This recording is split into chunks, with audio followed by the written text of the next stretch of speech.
ایک رات کا واقعہ ہے کہ حضرت غوث اعظم رحمت اللہ تعالی علیہ عراق کے ایک صحرا میں تشریف فرما تھے، تنہا بیٹھے اللہ تعالیٰ کی عبادت فرما رہے تھے، عبادت میں مشغول تھے۔ اچانک ہوا یہ کہ آسمان روشن ہو گیا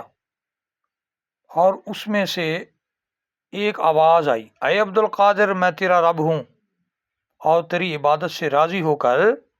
تجھے اپنی عبادت کی تکلیف سے آزاد کرتا ہوں۔ حضور غوث اعظم رحمت اللہ علیہ فرماتے ہیں کہ میں نے اس آواز کو سن کر اپنے ظاہری اور باطنی علوم پر توجہ کی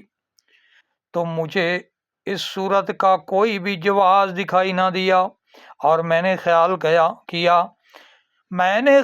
کیا کہ حضور سرور کائنات فخر موجودات صلی اللہ تعالی علیہ وسلم کے اس قدر عظیم مرتبہ کے باوجود آپ کو عبادت کی تکلیف سے آزادی نہیں ملی، تو پھر دوسرا کوئی کس طرح اس معاملہ میں معافی کا حقدار ہو سکتا ہے؟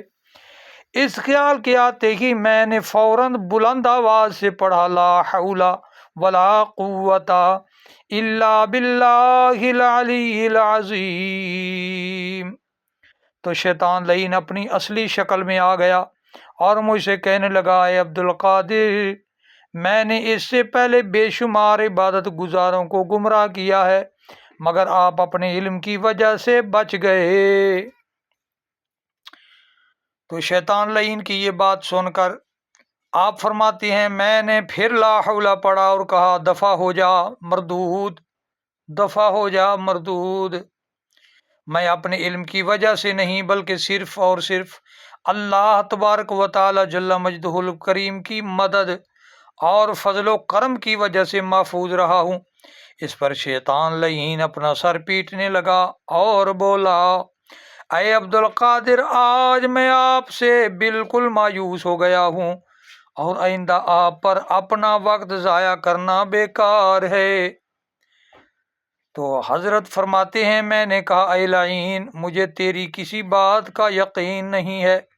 میں تو ہمیشہ تمہارے مکر و مکر سے اور تیرے فریب سے اللہ تبارک و تعالیٰ کی پناہ مانگتا رہتا ہوں۔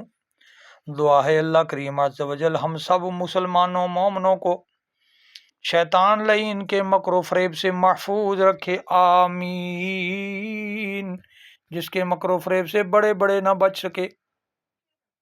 اللہ کریم اپنی رحمت سے کرم نوازی فرمائے، ہم سب کو محفوظ فرمائے، آمین۔